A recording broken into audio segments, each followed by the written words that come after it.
A Daisy, que trabalha comigo no Materializa, inclusive, mandou uma pergunta aqui no Superchat. Há algo que vocês tiveram que abrir mão durante a trajetória de vocês? Algo realmente difícil de desistir ou renunciar? Vocês são inspiração para mim e para o meu esposo. Obrigado por tanto conteúdo de qualidade. Obrigada, Daisy. Eu acho que até hoje a gente abre mão de muita coisa. De muita coisa. Não existe não abrir mão, né? Como o seu tempo é limitado, seus recursos são limitados, o problema fundamental que você tem é que para escolher A, você tem que deixar de escolher B. Aí você pensa, eu posso escolher as duas, então você vai ter meio A e meio B. Você não tem as duas por completo. Se a gente for pensar, esse é até o problema fundamental da economia. É o cara que faz economia, que vira um economista. Eu não sou economista, tá deixando bem claro isso aqui, mas o economista ele se concentra nisso, em um mundo onde você tem demandas ilimitadas para recursos limitados. E por conta disso tem que fazer escolhas. Tá? Quando você assiste o podcast Os Sócios, por exemplo, você está deixando de assistir outra coisa. Ah, não, Bruno, eu estou com uma tela no podcast, outra no home broker, fazendo day trade, outra fazendo não sei o quê. Poxa, você não está dedicando atenção exclusiva para nada. Eu sei que algumas pessoas conseguem fazer mais de uma coisa ao mesmo tempo, mas eu acho que elas fariam melhor se focassem apenas em uma coisa. Então, estando aqui com vocês, eu deixo de estar em outro lugar. Na hora que a gente pega o nosso dinheiro e aplica em um certo negócio, deixamos de aplicar em outro. Deixamos de usar para lazer, por exemplo. Então, fundamentalmente, viver é abrir mão das coisas. Né? Até hoje a gente abre mão de muita coisa. Mas os sacrifícios que a gente fez até agora valeram a pena. Tem coisa que você olha lá para trás, poxa, com a cabeça de hoje, foi demais. Tá, foi demais. Então, inclusive eu vou no casamento de um amigo que me zoava por conta disso. Ele vai casar agora em agosto. Mas no Rio de Janeiro, eu deixava de usar ar-condicionado no carro. Só que para economizar dinheiro com gasolina. Não é muito inteligente você andar de vidros abertos. Então a gente fazia sauna. Pois é. Era bom, limpava os poros. Estou mais jovem por conta disso. Imagina em Realengo. Mas, pois é, olhando hoje, o quanto que eu economizei com aquilo? Nada. Então vocês não vão ver um vídeo no meu canal onde eu falo, pessoal, 10 dicas para economizar. Primeira, não use ar-condicionado. Não vai ter isso. Não vai ter isso lá no meu canal. Porque eu vi que não valeu a pena. Mas até hoje a gente usa pouco ar-condicionado em casa, porque a gente é econômico. Não, mas aqui é frio também. Aqui é tranquilo. Nem precisa usar. Não, mas só para encurtar a resposta, eu diria que no passado a gente abriu um de muito conforto e a gente adiou muito as recompensas, o que é muito bom, né? Porque a gente viveu os nossos sonhos e as nossas coisas todas no tempo certo, eu acho, ou um pouquinho depois, talvez. E hoje a gente abre mão bastante de tempo livre. E eu acho que isso, no tempo atual, a gente está fazendo uma boa escolha, porque a gente está num momento de ascensão na nossa carreira, a gente está colhendo as coisas que a gente plantou, e quanto mais a gente dedica tempo, mais a gente consegue colher. Mas, ao mesmo tempo, a gente descansa pouco, a gente tem pouco convívio com a família, a gente tem, às vezes, pouco tempo para namorar, né, para estar junto. A gente separa um tempo todo dia de manhã pra gente estar junto. Sim. Mas se a gente não trabalhasse, poderia ser muito mais tempo. Sim, às vezes, na semana passada eu trabalhei pra caramba, acho que eu vi o Bruno... A gente não consegue nem transar todo dia. Claro que não. Quem que faz isso na vida? Quem trabalha é difícil fazer isso. Gente, o empreendedor não tem. De vez em quando o pessoal pergunta essas coisas, eu fico assim, quem que faz isso? Você não produz nada, né? Porque não dá tempo. Se você grava pra OnlyFans isso, vira trabalho. É uma ideia empreendedora aí, pra quem quiser, né? O nosso tá aberto, de novo, aquela brincadeira. Então, acho que a gente abre bastante mão de tempo, de qualidade com quem a gente ama e também de diversão e tudo mais, mas por escolha própria, acho que a gente tá nesse momento e acho que é uma boa escolha hoje. Não, eu acho que hoje é uma boa escolha e quando a gente chegar lá na frente, mais velho, a gente vai olhar pra trás e vai achar que foi uma boa escolha. Eu vou achar que foi uma boa escolha. Como é a frase da mãe da Lalas? Ai, é uma frase muito boa. Eu lembro, o Joel falou no nosso episódio de aniversário.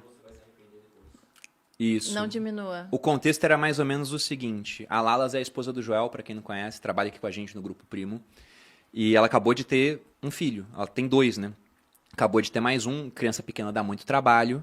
E aí a mãe dela mandou uma mensagem... E ela trabalha também pra Ela caramba. trabalha aqui também, né? Faz um monte de coisa. E a mãe dela mandou uma mensagem falando como é que tá. E ela respondeu, tá difícil. Tô cansada e tudo mais. E a mãe dela respondeu, olha, não diminui o ritmo, você vai se arrepender. Agora eu lembrei. Eu diria pra você diminuir o ritmo, mas você se arrependeria no futuro. Exatamente. Paulada. Então, eu gosto sempre de lembrar, tá, gente, que o final importa mais do que o começo. O que eu quero dizer com isso, né? Então, por exemplo, eu estou longe, espero eu, do final da minha vida. Mas quando eu olho lá para trás, que estava mais próximo do começo, eu vejo que os sacrifícios que eu fiz lá atrás valeram muito a pena até aqui. Eu tenho certeza, para quem está fazendo sacrifícios hoje, que lá no futuro, quando você conquistar aquilo que você quiser, você vai olhar para trás e vai pensar que os sacrifícios valeram a pena também. Sempre acaba valendo a pena.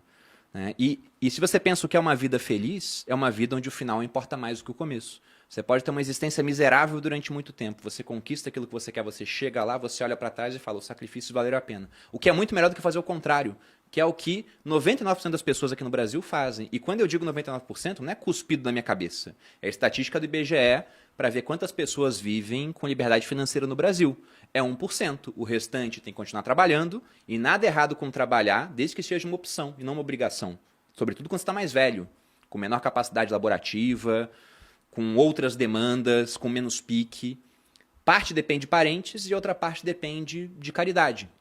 Então, esse pessoal que chegou na liberdade financeira, na minha opinião, fez o correto. Sacrifícios para ter um final melhor lá na frente. O restante pode viver uma vida épica durante esse momento da juventude, gasta tudo, viaja pelo mundo, mas se tiver um final ruim, vai olhar para trás e vai pensar, poderia ter feito escolhas mais sábias.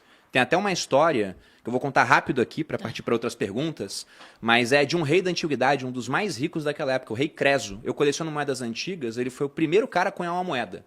Né? Ele morava na Lídia, uma região muito rica, se achava ouro em rios, é a região do rei Midas, por exemplo, daquela história de que ele tocava e tudo virava ouro.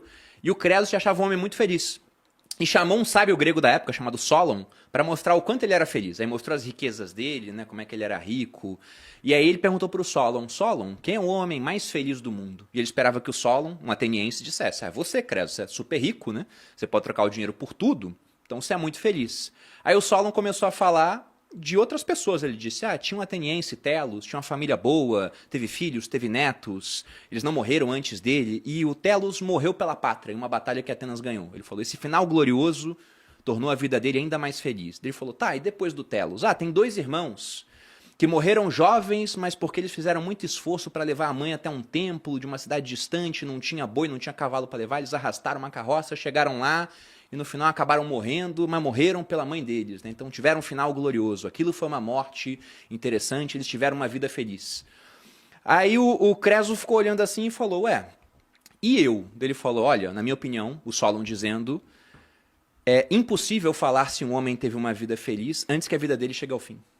Porque o final importa mais do que o começo. Aí o Creso olhou aquilo e falou, besteira, se sabe não sabe de nada, mandou o Solon embora, continuou vivendo a vida dele, ele era um rei, ele queria expandir o seu império, ele foi até um oráculo para poder fazer isso, ele falou, se eu invadir a Pérsia, o que vai acontecer? O oráculo de Delfos disse para ele, Creso, se você invadir a Pérsia, um grande reino irá cair. Ele entendeu que a Pérsia iria cair, mas no final ele invadiu a Pérsia e ele que caiu. Ele foi colocado em uma fogueira para ser morto, então teria um final de vida terrível, privado de tudo, né, abreviada e sem glória. E quando ele estava na fogueira, ele começou a falar, Solon, Solon, você tinha razão. Aí o rei que ia botar fogo nele, que era o Ciro, ouvindo aquilo, aí tem fontes que falam que choveu, e ele apagou o fogo na hora, ou que o Ciro apagou o fogo para ouvir a história dele. E falou, bom, agora esse cara tá mais sábio do que antes, vou botar ele para trabalhar para mim. Aí botou o Creso para trabalhar para ele. Mas a moral da história é, o final importa mais do que o começo. É isso. No entanto, é uma eterna briga, a gente tenta não pecar pelo excesso também, porque perder a juventude e não aproveitar nada do que a gente plantou durante esse processo também não é legal. Eu sempre falo pro Bruno, a gente sempre faz isso, por isso a gente tenta viajar, tenta reservar momentos nós dois também, porque não adianta nada também trabalhar pra caramba e não aproveitar um pouco do que a gente conquista ou do que a gente está conquistando durante todo esse processo. Então a gente tenta balancear também, não é uma coisa que a gente faça loucamente, né? Vamos trabalhar e foda-se. Não é tanto assim. Não, tem um macete que eu sempre uso. Os japoneses têm um termo que eles utilizam para falar da pessoa que trabalhou até morrer, assim, né? Deu mais do que devia. É karoshi. Tem que parar um pouco antes. Então, na hora que você está trabalhando e começa a ver vultos e entes queridos já falecidos falando com você, é um sinal. Para. Descansa um pouco. Aí depois você continua, tá? Anotem, isso é uma dica interessante. Mas eu vou...